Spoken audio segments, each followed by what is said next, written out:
Hello दोस्तों, नमस्कार। आप सभी का स्वागत है हमारे YouTube channel GS bio sir में। दोस्तों, एक बहुत अच्छा सवाल, बहुत सारे लोगों ने एक अच्छा सवाल पूछा था, बहुत ही यूनिक क्वेश्चन पूछा था। वो सवाल ये था कि हमें एग्ज़ाम से एक दिन पहले या एग्ज़ाम हॉल में हमें ऐसे क्या करें कि हमारा पेपर बहुत अच्छा जाना चाहिए। ये बहुत अच्छा क्वेश्चन है क्योंकि मोस्टली लोगों का ये देखा गया है कि एग्ज़ाम हॉल में पेपर को सॉल्व करना टफ हो जाता है, लेकिन वही क्वेश्चन पेपर एग्ज़ाम हॉल के बाद जो बाहर अगर आते हैं तो पेपर अपने आप सॉल्व हो जाता है। वो कैसे होता है? तो एक क्या होता है, एग्ज़ाम हॉल और एग्ज़ाम हॉल के बाहर की स्थिति इंसान को ऐसी क्या कर देती कि हम अच्छा पेपर भी बिगाड़ के आ जाते हैं। ऐसा क्या होता है? तो बहुत से रिसर्च ये कहते हैं कि एग्ज़ाम एक प्रेशर होता है। तो ये भी बात सही कि एग्ज़ाम का एक प्रेशर होता है, हम क्या करें क्या ना करें, कैसा करें। अच्छा क्वेश्चन जो इजी क्वेश्चन होता है जिसे समझने में हमें उसमें कोई भी प्रॉब्लम नहीं, लेकिन बहुत बड़ा लगता है, बहुत टफ क्वेश्चन हो जाता है। तो मैंने अपने रिसर्च और अपने एक अनुभव और मैं ऑलरेडी बहुत सारे एग्ज़ाम को क्रैक कर चुका हूँ, तो अपने एक सिलेक्शन प्रोसीजर और एक सिलेक्टेड व्यक्ति के तौर से कह सकता हूँ कि एग्ज़ाम के दिन और एग्ज़ाम के दौरान हमेशा क्या करना चाहिए कि हमारे पेपर बहुत अच्छा जाए। तो चलो दोस्तों, आज इसी टॉपिक पर मैं चर्चा करता हूँ। तो सबसे पहले आपको बता दूँ कि एग्ज़ाम से 15 दिन पहले आपको ओनली मॉक टेस्ट पर ज़्यादा फोकस करना है। ये मॉक टेस्ट है दोस्तों, ये आपका जो है कॉन्फिडेंस जो लेवल है उसको थोड़ा सा इम्प्रूव करता है। अगर कहीं पर भी हेजिटेशन, घबराहट है और बहुत ज़्यादा डरे हैं एग्ज़ाम को लेकर, तो मुझे लग रहा है कि मॉक टेस्ट उस डर को कहीं ना कहीं काफ़ी मात्रा में कम कर सकता है। ठीक है, तो मॉक टेस्ट पर आप थोड़ा सा ज़्यादा फोकस कीजिए। उसके बाद ये सवाल आता है, मोस्टली लोगों का कहना आता है कि हमारा पेपर, हमने तो तैयारी अच्छी की थी लेकिन पेपर बिगड़ गया, ऐसा क्या हुआ? तो आपको बता दूं दोस्तों कि मैंने बहुत लोगों को देखा है, मोस्टली 99% लोगों को देखा है कि जिस दिन एग्ज़ाम होता है हम उसी दिन सेंटर पहुंचते हैं। सेंटर मान के चलो कि सेंटर आपके शहर से 500 या 250 किलोमीटर या 300 किलोमीटर हो, तो हम क्या करते हैं दोस्तों कि जिस दिन पेपर होता है, अगर मॉर्निंग शिफ्ट है तो हम लोग रात भर सफ़र करते हैं और मॉर्निंग में जाके पेपर दे के आ जाते हैं। पेपर का हाल क्या होता है दोस्तों? पेपर पूरी तरीके से बिगड़ जाता है। पहले आपको बता दूं कि जिस दिन पेपर होता है उसके एक दिन पहले वाली रात आपको एक कंफर्ट जोन में रहकर आपको आराम करना चाहिए। नींद जब तक पूरी नहीं होगी ना दोस्तों, आपका जो ब्रेन होता है ना, जो मस्तिष्क होता है, वो प्रॉपर तरीके से काम नहीं करता। अगर थोड़ी सी भी आपके बॉडी में प्रॉब्लम है तो उसका जो अपने को रिजल्ट है वो आपके दिमाग पर देखने मिलता है। इसीलिए सबसे पहले क्या करो कि एग्ज़ाम के एक दिन पहले एक कंफर्टेबल जोन में रहकर बढ़िया शानदार सी नींद लो, और नींद लेने से आपका जो माइंड है दोस्तों एकदम रिलैक्स महसूस करेगा। जब भी आप तैयारी करते हो, जिस दिन आप तैयारी भी करते हो, तो आप सबसे पहले, जैसे लोग महीनों से सालों से तैयारी करते हैं लेकिन वो कभी कभी अपने हॉबीज़ को ख़त्म कर देते हैं। जैसे कई लोग होता है कि किसी को मूवी देखना अच्छा लगता है, खेलना अच्छा लगता है, नॉवेल पढ़ना अच्छा लगता है, लेकिन कॉम्पिटिटिव जब पढ़ते हैं तो हम लोग टोटल हर दिन 24 घंटे में 8 से 10 दिन दोस्तों सिर्फ और सिर्फ क्या करते हैं, कंपटीशन पढ़ने में ही व्यतीत हो जाते हैं। लेकिन कहीं ना कहीं हमारी हॉबीज़ क्या होती है, ख़त्म हो जाती है। तो आप एक काम कीजिए कि जब भी आप कंपटीशन की तैयारी करते हो तो उस दौरान अपने हॉबीज़ को भी मत मारिए।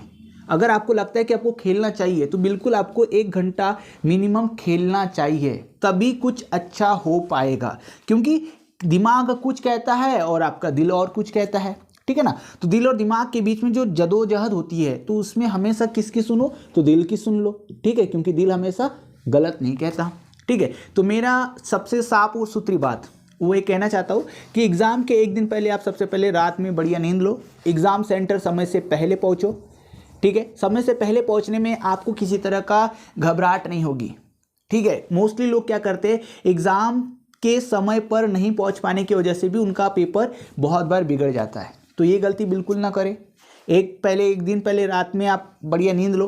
एक रात पहले सफ़र बिल्कुल नहीं करना चाहिए, एक दिन पहले पहुंच जाइए। अब कई लोग का सवाल है कि हम लोग तो ग्रामीण क्षेत्र के लोग हैं, शहर में रहने की व्यवस्था नहीं होती। मैं आप आपकी बात से भली भांति वाकिफ़ हूँ कि रहने की कोई व्यवस्था नहीं होती, लेकिन मैं आपको बता दूँ दोस्तों कि आप सालों साल मेहनत करते हो और एक रात रुकने के लिए आपके पास मानता हूँ कि पूंजी की थोड़ी दिक्कत आती है, लेकिन आपने जो सालों साल मेहनत किया और एक दिन आपने उसमें अगर आप बचत करना चाहोगे, अगर आप किसी बड़े शहर में जाके अगर पेपर है वहाँ होटल में रुक के आप क्या कर सकते हो, किसी भी अच्छी होटल में रुक कर बढ़िया से नींद लो और मॉर्निंग में बढ़िया फ्रेश होके बढ़िया पेपर दो। आप देखिए कि आपका पेपर कितना अच्छा जाएगा। तो सबसे पहले ये वाली गलती बिल्कुल नहीं करना चाहिए कि रात भर हमने सफ़र किया और मॉर्निंग में जाके पेपर दे के आ गए। ऐसी कंडीशन में पेपर बिगड़ने की संभावना 90% होती है दोस्तों। दूसरी बात ये होती है कि जब हम लोग पेपर करते हैं तो पेपर करने के दौरान क्या होता है कि कई लोगों को मैथ्स पसंद होती है, किसी को हिंदी, किसी को जीएस पसंद होता है, किसी को इंग्लिश पसंद होती है। तो मोस्टली लोग करते क्या है कि सामने जो स्क्रीन पर सबसे पहले जो पेज खुलता है, मान के चलो कि मैथ्स का पेपर सबसे पहले ओपन हुआ, तो वो लोग क्या करते हैं, मैथ्स बनाने में रह जाते हैं। पेपर को 2 राउंड में ख़त्म करो दोस्तों, 2 फेज में उसको बांट लो। कैसे? सबसे पहले आप क्या करो कि जो आपसे जो बनता है जी, जैसे मान के चलो किसी की हिंदी सबसे अच्छी होती है, तो आप सबसे पहले हिंदी के पेपर को कवर करो, ठीक है। अगर मान के चलो कि क्वेश्चन पेपर मिक्स है, हिंदी भी है, बाद में मैथ्स का एक क्वेश्चन आ गया, फिर बीच में एक साइंस का क्वेश्चन आ गया, फिर बाय द वे हिंदी का एक क्वेश्चन आ गया, फिर कंप्यूटर का एक क्वेश्चन आ गया, तो अब कैसा करें?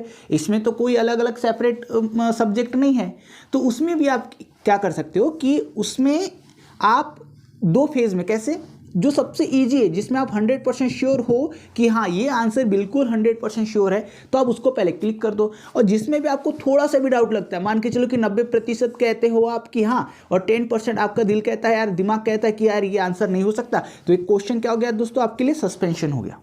मतलब कहीं ना कहीं ये क्वेश्चन आपको संदेह पैदा कर रहा है, तो आप इसको क्या कर दो, छोड़ दो, इसको सेकंड राउंड में देखिए। पहले 100% जहां पर आप श्योर हो कि ये आंसर है, तो आप उनको आप करते चले जाइए। तो इससे आप क्या होंगे दोस्तों, मैक्सिमम क्वेश्चन को क्या कर लोगे, सॉल्व कर लोगे। और जहां पर आपको थोड़ा सा भी डिस्प्यूट लगता है, थोड़ा सा भी टफ लग रहा है, उसको छोड़ दो। सेकेंड राउंड में अगर आपके टाइम बचे तो आप उसको सॉल्व करने की कोशिश करो। तो ये एक और तरीका हो सकता है पेपर निकालने का।